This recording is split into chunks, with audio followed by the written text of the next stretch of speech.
PBS Kids. My relationship with this network is an interesting one, is what I would say had I any with it whatsoever, since I didn't grow up with it and only had second-hand experience with some of its shows thanks to other channels. But to be fair, those did include Sesame Street, Bob the Builder, and Caillou, so really just all the classics people have nothing but fond memories of. I just didn't watch them on the channel itself, and due to that also didn't know about a wide variety of them, which aired from like 2005 to now. The only way I would have heard about them was from my brother, who much preferred watching Disney Junior over, you know, Sid the Science Kid.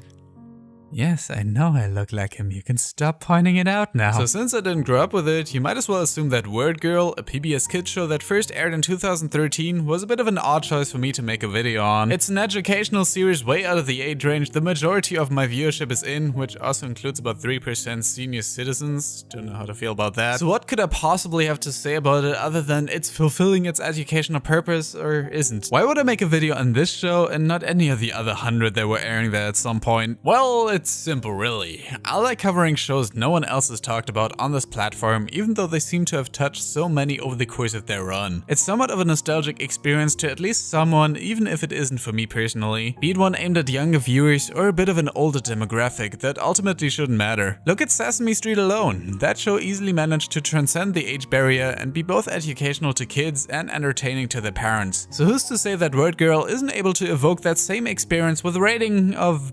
6.6 on IMDb. I mean, that's not too bad, is it? I also got paid to do this video, so thanks Ryan for the request.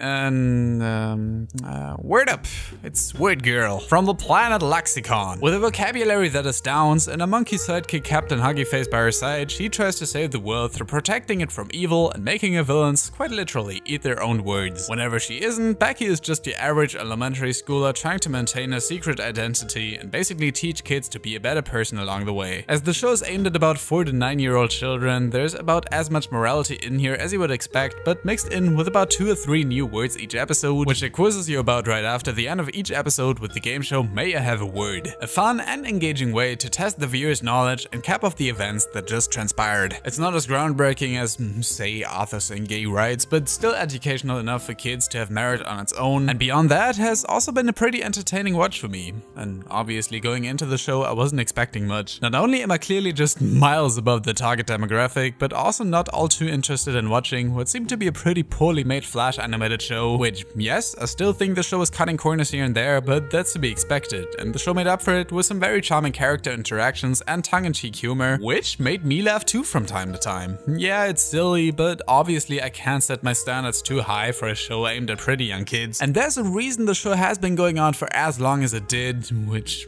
by the way, you wouldn't believe how many episodes of this there are. 130 segments, give or take, including multiple movies, which are pretty cool, and a wide variety of different scholastic books. The show seemed to have been huge at some point. Or maybe that's just the popularity some shows on the network are on these days, I don't know. I'm WordGirl, and I'm a big fan of reading books. Know why?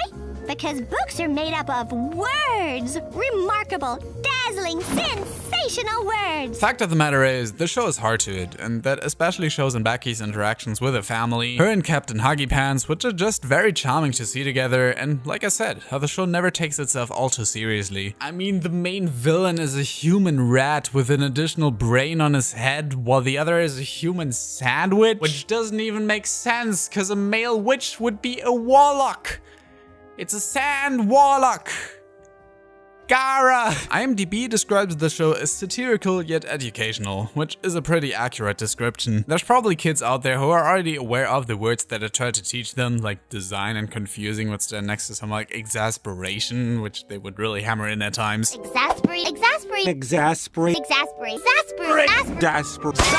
But it was never at the expense of the episode's plots, which ranged from somewhat ridiculous to whatever is going on here.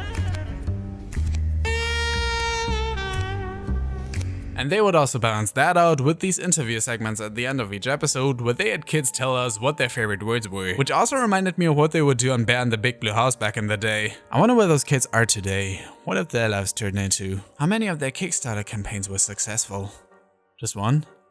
Oh, that's a shame. While I didn't find the time to watch all 8 seasons of WordGirl, and also didn't feel like too many people would care, I was pleasantly surprised with what it brings to the table and could see kids of all ages finding enjoyment in this. I don't know if I would go so far as to call it the next SpongeBob, which this IMDb comment would like me to believe, but this is the same guy calling Dr. Two Brains handsome, so I take his criticism with a grain of handful of salt. Speaking of salt, I hope I didn't come off as salty in this review, because I genuinely feel like WordGirl is the most underrated PBS kids show out there. And should you have, say, a little sibling or kids of your own, you will find enjoyment in how it juggles entertainment and knowledge, which after all truly is the making of a great educational show. My name is Cosmodore, and why are animated movies terrible now?